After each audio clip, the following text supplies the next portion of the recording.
the people who were struggling, it wasn't that they were behind on the tools. It was actually that they had lost the ability to think clearly. And when you think about such a rapid change in a fast-paced environment like Shopify, the demands were actually entirely human, and there's not a tool for that. I am probably doing more, but I'm not taking more time off. So I know that I'm probably at a bit of a risk category now, but I also feel this sense of excitement, but also urgency as well.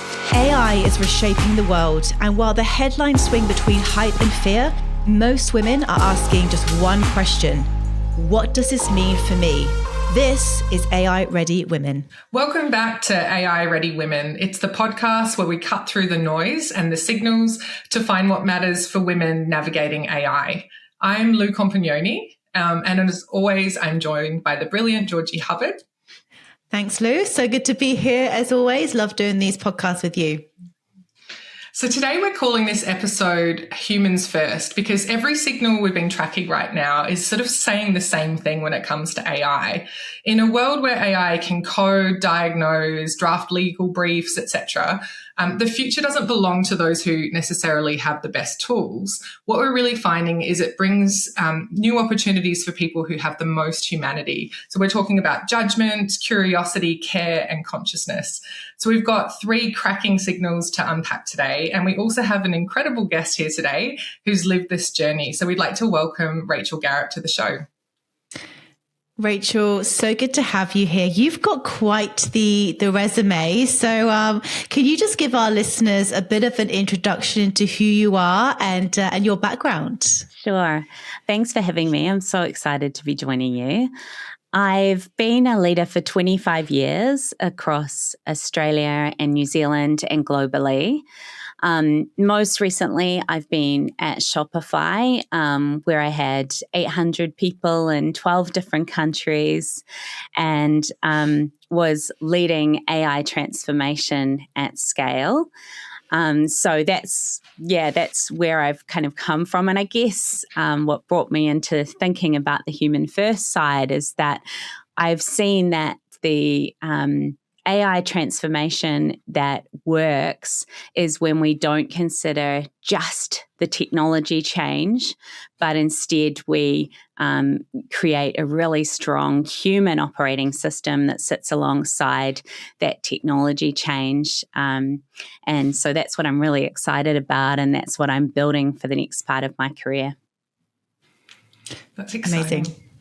I love that idea. I like that you said human operating system, because I'm having a bit of an allergic reaction to this term kind of AI first. Like, I think AI transformed, yes, but I'm not so sure that I like the term AI first, because it implies that the sort of tooling is what is the priority over people. Yeah, exactly. And I think, we are having the wrong conversation if the conversation that we're having is just about technology. So you're totally onto it. Hey, Rachel, I'd love to ask a little bit about how you got into the sort of work that you do, because I know that you've worked for quite a few technology companies. So full disclosure to our watchers that we worked together at Trade Me, which was an interesting time, and would love to hear a little bit about kind of how you got into sort of more technology-led companies and what your pathway was into that. Sure. Well, I actually started my career working in human resources, and I had an amazing leader who said to me, Rachel, you're going to get very frustrated advising. You need to actually get in there and lead yourself. And so I created a very unconventional at the time career, which is being a leadership specialist. So I've worked across almost every industry that there is as a leader. And I landed in tech in the first time at my job at Trade Me, which I don't even know how long ago that was. That was probably maybe 12 years ago. Yeah. So, and I left my job at Trade Me. It was my bravest moment when I had my daughter and I decided that I wanted to take some time to spend with her. And so I quit my job at Trade Me and I thought, that's it. I've quit the best job that there is in my industry and I have no other plan. And, how could I make such a decision? And then I was really lucky because at that time, Shopify was building in their New Zealand business, and they spoke to the exec at Trade Me and said, who should we get to run our New Zealand business? And they said me. So it worked for me to work remotely for this big international company and also have a young family. So it was a brave decision that led me to the biggest opportunity that I've had in my career. Can I just jump in here and say, Rachel, I love this for so many reasons. First, I love that you were just bold and you went for it, because this is what so many people, I don't think, realize. When you decide to shut one door, another one will always open if you have that belief in yourself.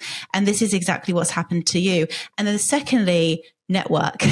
I talk about this all the time, about people waiting to apply for a job online. But usually these types of opportunities, they come through your network, and you have just demonstrated that so perfectly. So thank you for sharing that story. And definitely so keen to dive into how your role evolved at Shopify, because that's a huge company. It's not one person on the planet that I don't think would know who that is. So yeah, incredible story.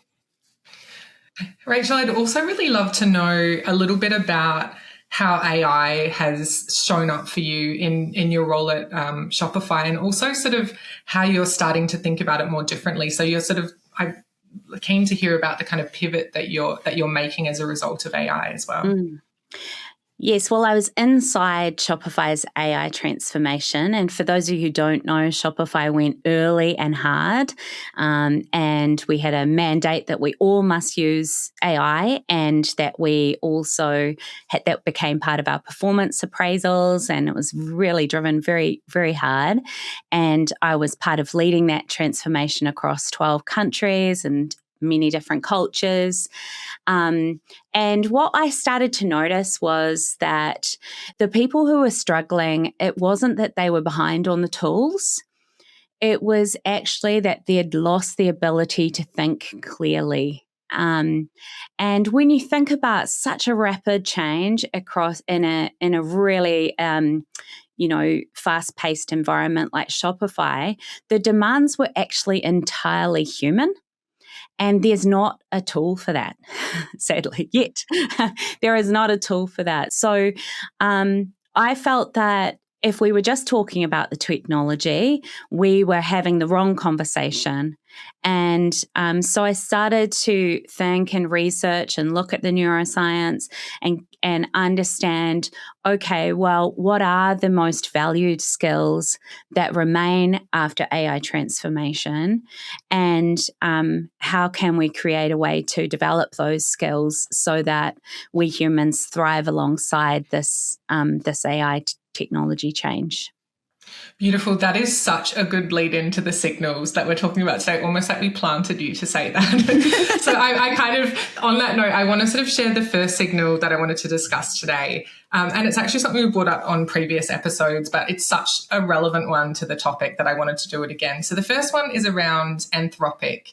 And how they've really pivoted now to be hiring people with humanities backgrounds rather than technical skills, which I think is such a huge signal to the market about what's important. And they really talk about how now they're hiring more for communication, EQ, curiosity, and compassion rather than technical skills.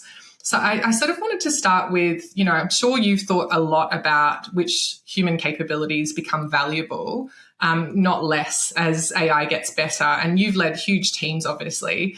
So when you hear things like judgment, curiosity, and empathy as being the skills that matter now, what's on your list? And do you think that matches what organizations actually value?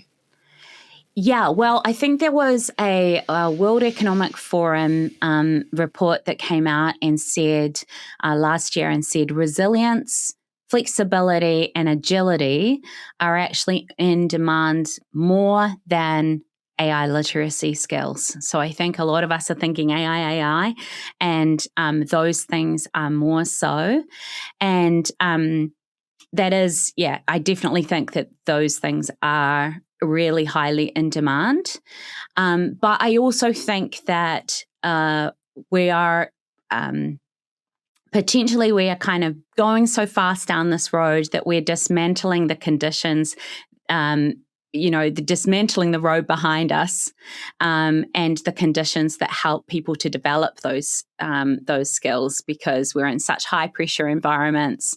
There's chronic stress and these kind of things. So I do think that it is a time for us to really focus in on those things and not take for granted that fine, we're humans, they're soft skills, they're nice to haves.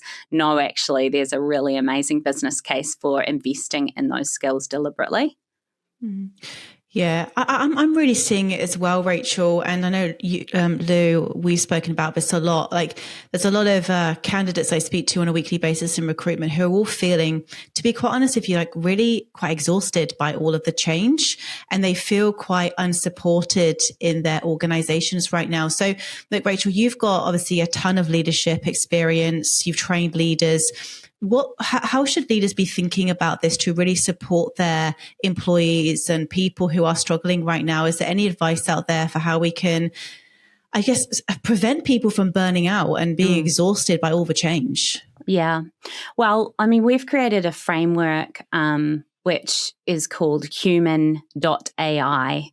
And basically, it's the 7 dimensions that organizations should be looking and developing. And what it is it's a operating system. It's co-founded by Joe Considine, and it's a diagnostic and development program that measures and builds those 7 human dimensions and turns it into a performance program.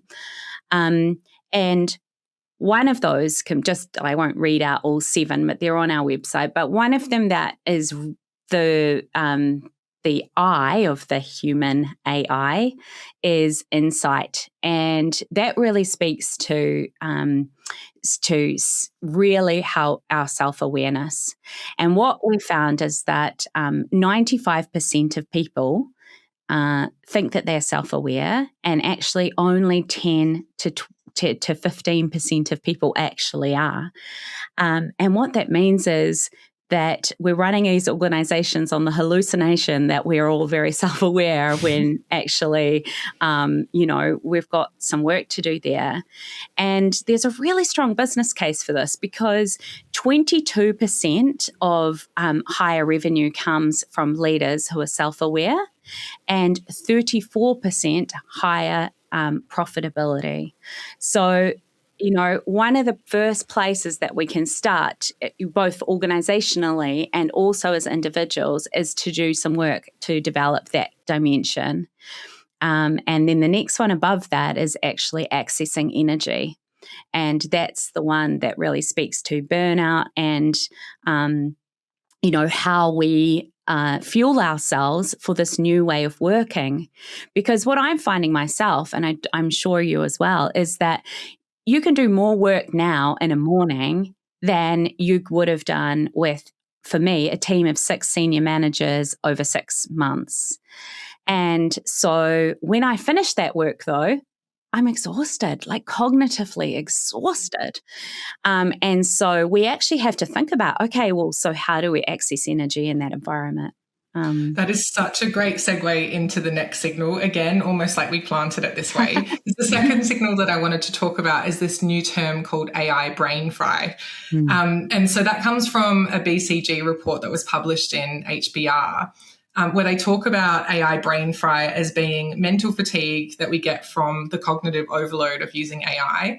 And it's from excessive use of it, or even just oversight of AI tools. And they describe it as things like a buzzing feeling, a mental fog, even headaches, but also really importantly, slower decision making. So overall, our cognitive speed kind of slows down.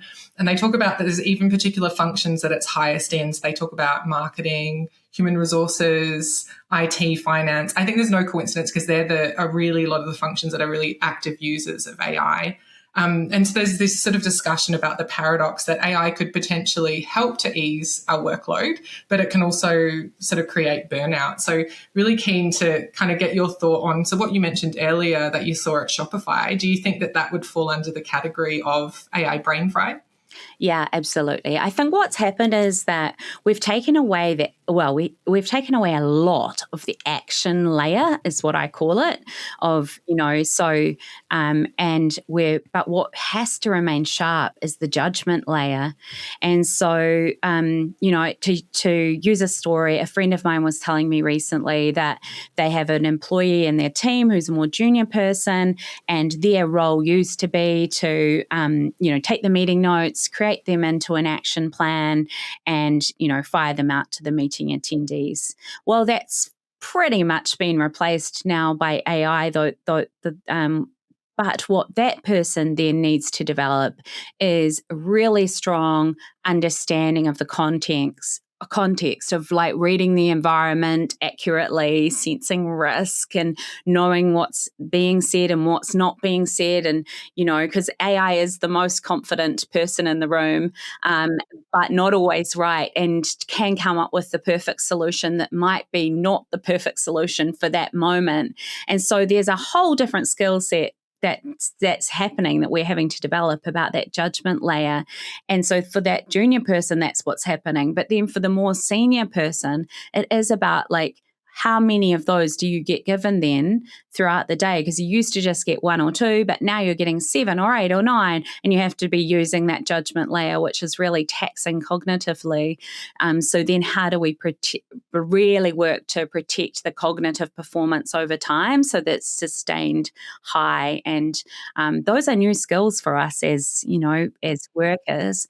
And if we don't do it intentionally, then we will burn out from it.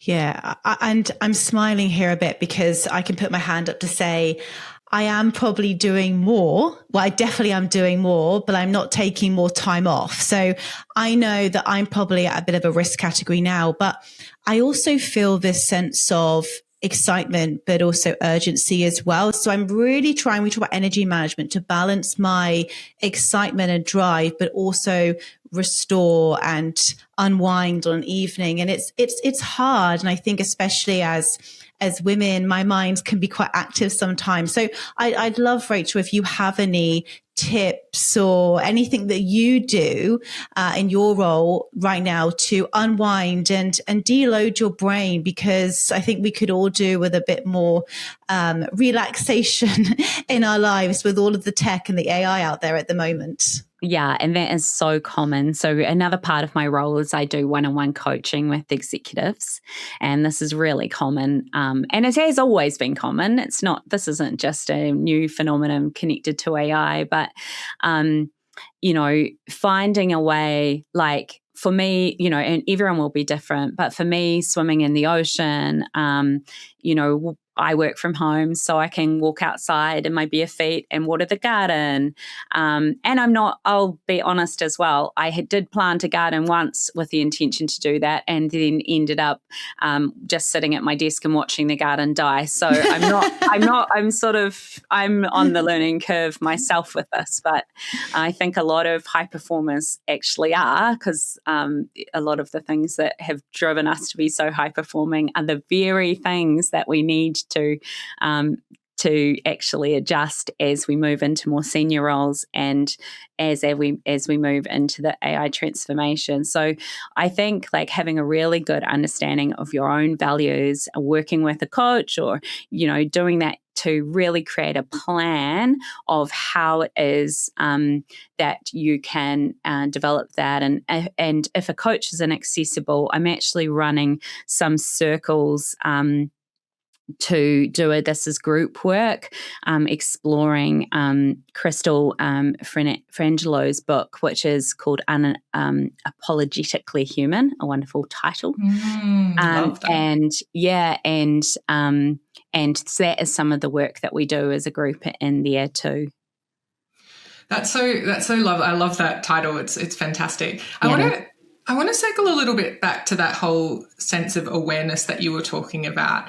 And so it ties into the third signal that I wanted to talk about, which is this idea of AI and consciousness, and our consciousness kind of being under siege. So you sort of said that people are kind of lacking awareness. And I sort of wonder if that's a little bit symptomatic of what's going on. So I've been reading Michael Pollan's book recently called A World Appears, A Journey into Consciousness. And for those of you who don't know who he is, he wrote a kind of quite wacky book about food and psychedelics. And now he's moved on to the topic of AI.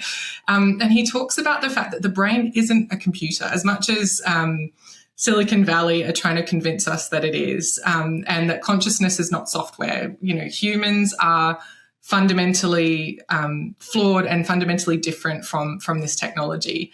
And his key insight is that real thought is based on feeling, and to have proper feeling, we need to be able to experience pain, physical pain in our bodies. And human consciousness is the product of that vulnerability. And he introduces this concept, and I love this term, about consciousness hygiene and our inner world. And it's exactly what you were talking about, that we need to have space to reflect and to daydream and to have kind of awareness. And, you know, that is so key for me when I've had a really busy week. When I was in New Zealand, it was so important to go out into the hills and just be completely away from any screens or any technology. But he talks about the fact that things like social media and AI have started to hijack this inner world for us. And it's sort of taking away our attachments, our deep emotional connections, and this sort of sense of reflection. So I wondered, you know, I'm sure that that's probably resonating with you a little bit. Yeah, I wanted to talk a little bit about that idea of our consciousness being under siege. And does that land for you? And as someone who's managing big teams, obviously with lots of things competing for their attention and their inner world, is this something that you're already seeing? Is it impacting their capacity for reflection? Yeah. Oh, it definitely lands for me. And I actually, over the summer period, took off all my apps off my phone and really tried to, you know, I think it's for all of us, anyone listening, it's a constant battle, isn't it, about how we can try to have less screen time and more consciousness time. But I also think that the pace of organizational life is, and Georgie, you were referring to it before as well, the pace of work is that we're doing through AI is so intense. And I think that organizations and individuals are going to need to build this intentionally. Like, you know, we build so many things intentionally, taking time for reflection. You might think that, you know, if you spent the morning doing a really, really intense piece of work, you could do double as much if you spend the afternoon doing it. But actually, if you don't intentionally stop and take pause and build in some of these capabilities, then actually you might hit high performance for a certain period of time, but it will not be sustained high performance. So as with so many good things that we do for ourselves and for organizations, it's about building things intentionally, not waiting for somebody else to prompt that. And honestly, if your audience is mainly women, for women, that is particularly true because we are often at the end of the list, and therefore we don't do that. And I'm as guilty as that as anybody, but it's, you know, a journey into our own self-awareness to say, okay, well, how are we going to, you know, sustain ourselves through this period of rapid change? And we are going to do that well if we do that intentionally and design that consciousness and connection to our consciousness. And we're not going to if we don't. I'm just so glad we're having this conversation because there's just so much noise out there in the world, and it always fascinates me. So I joined a membership that has like a bathhouse in it. So it's, again, because intentionally I know my life is pretty hectic at the moment and I wanted somewhere to go that I could relax. And what always fascinates me when I walk into this bathhouse, which is soft playing music or relaxing vibe, people sat in the magnesium pool on their phone, sending emails. And I'm like, what is the point? I literally leave my phone in my bag. I come down. It's my hour of pure switch off, pure serenity. I plan on doing that later, by the way, and I can't wait. But every time I go down there, it's a reminder of, are we a society that is so addicted to these dopamine hits, to this technology? Like, can we not go 30 minutes to have a sauna without bringing our phone in? Like, it's quite sad. Is that where we are right now? But it's so it always funny. blows my mind. I saw that I do sort of early morning Pilates, again, the same thing, just to have like a sort of really good way to start the day and just to completely turn off my brain. And there's signs everywhere within the studio that say no phones. This is a technology-free zone. Every time when you're waiting on your reformer bed, everyone's sitting around on their phones, scrolling. Yeah. And it's so, I think we're addicted to it. We just can't have those moments. And I think as well that, there is a stat that high stress increased death risk by 43%, but only for those who believed that the stress was harmful. And I think unpacking that is that, you were talking before, Georgie, about how you're finding it really exciting and so you're working. And I think that when you're finding things really exciting and you're working because that's what's driving you, that's actually probably giving you energy. But if you're sitting in the spa pool texting because you feel so that you can't keep up and you're swamped, and that actually you're really overstressed and it's taking from you, then that's a really different thing to solve. And so I think that we do live in a place, and I always used to say to my team at work, there are seasons for different things. So there is a season to be building feverishly and to be but it's only a season if it ends, and then a new season begins. And so we need to be really conscious about what season we're in, why we're doing things, what we're building for, what values for we are building, and then that season comes to an end and we need to take pause. So I think that's really important. Yeah, that's so beautiful. And actually it's how I structure my whole year as well, Rachel. So as you were saying, and I was smiling because I was like, I feel like I'm doing this right, because literally I work in sprints now. Yeah. I do 8 weeks, a break, 8 weeks, a break. And not like I say I work for those whole 8 weeks flat out. I'll take, like I said, time in the bathhouse, time to go and do Pilates. But it's nice to work towards a bit of a break. And I think that's such a good way to go, because as you said, seasons. I'm in a busy chapter right now. It's exciting. Things are happening, but I also know I need to restore the energy as well. Otherwise I'm just going to be running it on empty. So it's just such an important conversation. I'm really glad that we're having this. And a lot of people think that, that the things that we're talking about now are nice to haves, or they're soft, soft skills, nice to have. We've heard a lot of this. And I really want to stress that 11.7 trillion in economic value came from investing in employee brain health. And that was found by McKinsey. So we're talking about something that has a really amazing economic impact. We're not just talking about, it's nice to chill out at the end of the day. This is really important, and it's really important for business results, not it's not soft. Rachel, I love something that you said about how it's not really about the amount of work you're doing necessarily, but really about the purpose of what you're doing and how important it is to connect with our purpose. I was thinking about, I'm Sicilian, and my nonno, we had this farm when I was growing up, and he never wanted to stop working. He was in his 90s, 95, still wanting to come to the farm. But it's because he loved it so much. Like he said that the thing that made him happy every day was looking out of the window and seeing his cows. And that was his purpose, that. So I think we need to find the equivalent to my nonno, I think, of, what is it that gives you purpose? And Georgie and I spoke to a group of people earlier about AI and, where they should start when it comes to training and learning. And we were both sort of talking about the fact that you almost need to start with more, what do you want to do in your life? Like, what is your purpose? And is there a way where you can kind of add AI skills on top of that? Totally. Yeah, I agree. Yeah, one question I was going to ask you actually, Rachel, because I'm curious to get your thoughts on this. So when people say, I want some downtime at the end of the day, do you think that switching off and watching Netflix. Is that good downtime, or is that our brain still being engaged? Like, in your opinion, like, is there a good way of kind of winding down, in your opinion? I was just really curious. Well, I mean, there's probably a neuroscience answer, and then there's the reality of what I do. And I honestly think that it really depends on you.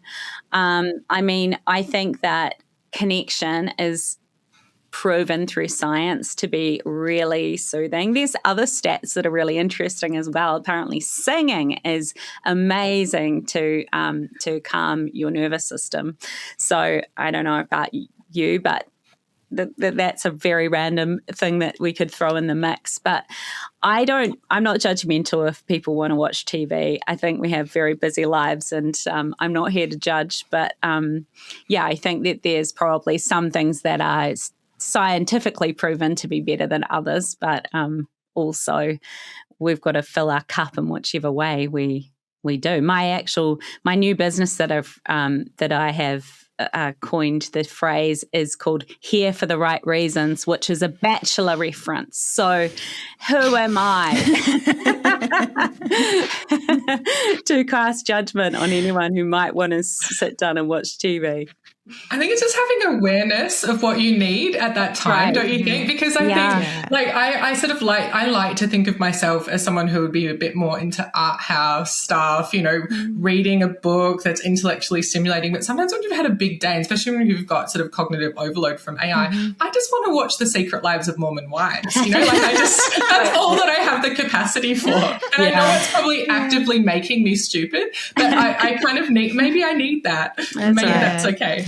Yeah. That's it. It's just giving ourselves permission to do whatever feels right for us. But I was just curious because sometimes I find, like, if I watch something that's sort of stimulating, I can't watch anything that's really scary or anything that's too like a thriller or crime, because then it stays with me. So I just have to be super aware of what I watch and expose my mind to, because otherwise I can lie in bed thinking about what I've just watched and I go, okay, that defeats the purpose of me winding down. Probably because you're such an empath, so that doesn't surprise me at all. So you probably take on all those feelings, Yeah, it's not good. So I need to be very aware of what we're putting on. So it does actually need to sometimes just be really trashy, just so I can just watch it and just kind of just switch my brain off at the same times. But do what's right for you. I think that's the biggest message. Whatever is good to soothe the soul, soothe the mind, do that and do more of 100%. And be intentional about it. That's the thing. Because I think that's probably the only time when it isn't good, is if we find ourselves that we've scrolled for 2 hours and we actually meant to have a bath, or we meant to,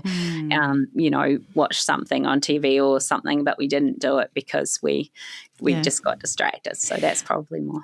Or the worst thing would be watching TV and scrolling on your phone like that. I actually call myself doing that. The idea is like, Regina, stop, put your phone away. It's funny. So Rachel, I just wondered if we could sort of we always do a bit of a now what part of this show. So we sort of talk about these signals and what they mean. And I'm really curious to go the now what. So what do you think, given all of this that's going on, how AI is impacting our brains and, taking on sort of parts of our quiet parts of our brain. So what practical advice would you give, like, in the workplace, do you think? So we've sort of talked about at home and how we can kind of take moments to calm ourselves down. Sometimes that's not practical when we're at work. Can you give any advice on sort of some, micro moments or something like that we can do just to give our brain a bit of a refresh between these moments of deep focus? Yeah, I think that what we need to think about is to make sure that we're optimizing for the right thing.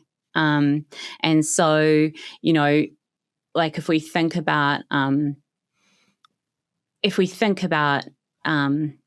AI transformations, 70% of the time when an AI transformation doesn't work, it's because of people and process.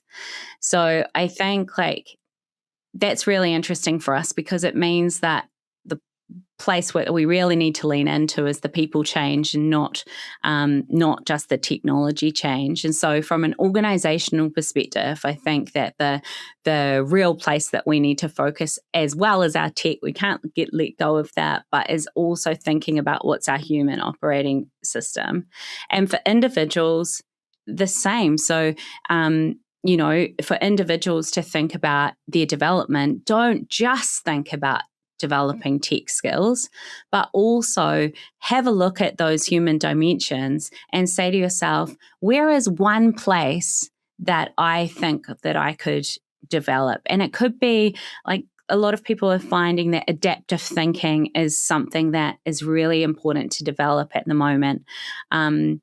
For, to be able to thrive on change, to be able to be really comfortable in the unknown, that might be something that, is really scary for you. And so that could be a place that, you could take some time to reflect, set up some time in your calendar, think about actually taking some steps towards that development, read Crystal's book, or, come and join a circle, like do something that is really about tipping into your own cup, because that actually, even though, that actually helps you to develop yourself to be ready for anything that could and will happen, as we carry on. So for everyone that would be different. If you look at those things, some people say, "Oh, that's easy. I love to thrive on change." Great, that's not the one for you. But there will be one place where you can think, "Oh,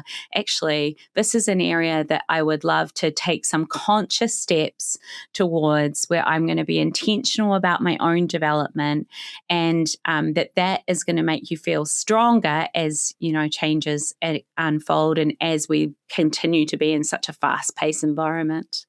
Yeah, so well put. And as you were speaking there as well, I was sort of thinking to myself, do you know what I need to get better at? I need to get better at just being bored. I need to just get better at just sitting and doing absolutely nothing and not feeling guilty about it, not grabbing my phone to check Instagram, LinkedIn, whatever other social media platform there is, check my emails.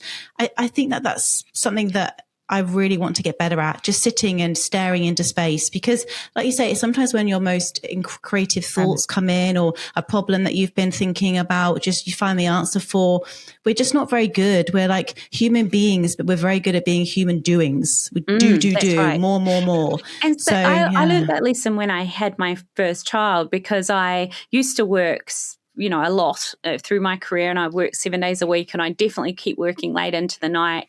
And I, when I started work at Shopify, I wanted to keep working it well beyond when my daughter finished preschool. And she would stand at the top of the stairs and she would say, "You're done." And I had to stop working, and I had to shorten my days. And I thought that would make me be a less invaluable employee. And in fact, I just got promoted just because I was being more effective with my time. I was making better decisions. I wasn't, firing off the wrong thing because I was tired, or, it gave me the objectivity and the space that I needed to be stronger at work. So sometimes what's driving us isn't necessarily driving us in the right place. And so taking time away from work can make you stronger at work. Yeah, totally agree. That's beautiful. I love that it actually made you better at your job just to take that time out. And I think with kids, I always think of them as a time machine in a way. They can kind of slow down time. Mm-hmm. I feel so mindful when I'm with my son, especially if we're just sort of like playing together, and you sort of forget everything else that's around you. Yes. And, it can be the same. It doesn't just have, it's not just around kids. That could be like if you're with your pet, or if you're out in nature, but just those things that I think if we're working at such pace all the time, anything that we can do that can slow down time and change that concept for us is super 100%. Yeah. And Rachel, before we wrap up the podcast today, is there anything we haven't discussed today that you think it's really important that women should know about, be thinking about in their careers right now? Anything that you want to share with the amazing women listening to this? Well, we've talked a lot about human things. And I think I want to also share, because I am a massive AI adopter myself. So I want to share a few practical tips for people that might feel that they're behind. And there's a couple of things that I want to share. One is there is an excellent course, which I'll share with you and you can put in the notes, which is called AI Level Up. And it's really about moving from, being aware of AI and dabbling in it to actually creating your own operating system and getting AI to be doing things for you. So if you're worried about how to take your skills to the next level, then this is a really great example of something that people can do. And also to say that there's a lot. Like I have, full disclosure, I have a tech enablement partner.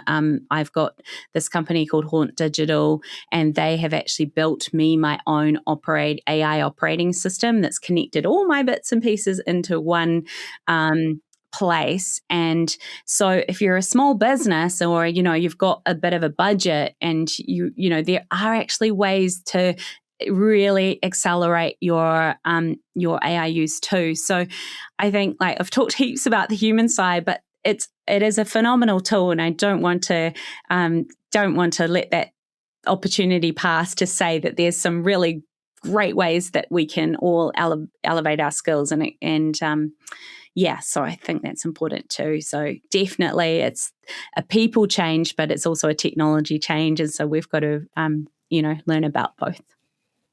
Perfectly put. I'm so glad we ended that way as well, because it is now the baseline skill. Companies are asking for it. We can't ignore that it's here, and we do need to be using this technology, which is exactly what Lou and I discussed earlier, isn't it, Lou? We just can't ignore this anymore. And the best way to learn is just by getting your hands on the tech and being curious and just playing around with it. Because I think so many women I speak to think it's harder than what it actually is. And when you actually start to use it yourself, you go, oh, this is quite easy. I understand this. So, and I built my own website, and I think I used the skills that made me an excellent manager, because I had a vision and I was just saying more of this, less of this, and I was just vibe coding and creating this thing. And actually it was all the skills that I'm actually really good at, and I'm no developer, So I want to encourage women and all people really to just get in there and think, how am I going to make this work for me rather than the other way around? That's awesome advice. I love that your great communication skills actually make you a great vibe coder, because people don't usually put those two together. Hey, Rachel, thank you so much for being with us today. I really appreciate your time. And wow, that was such an interesting session. Want to be able for people to find you. So where can they find your website? Do you have a LinkedIn that you want to share? Yeah, I'll share with you and we can put it in the show notes. But my business is called Here for the Right Reasons, and there's lots of different ways to work with me. So if anyone feels inspired and they want to come along for the conversation, I'm really excited about helping people, individuals and organizations to really develop the clarity and humanity and intentions that they need for this moment. Amazing. Thanks so much, Rachel. It's been so lovely to have you on the podcast today. I really appreciate you.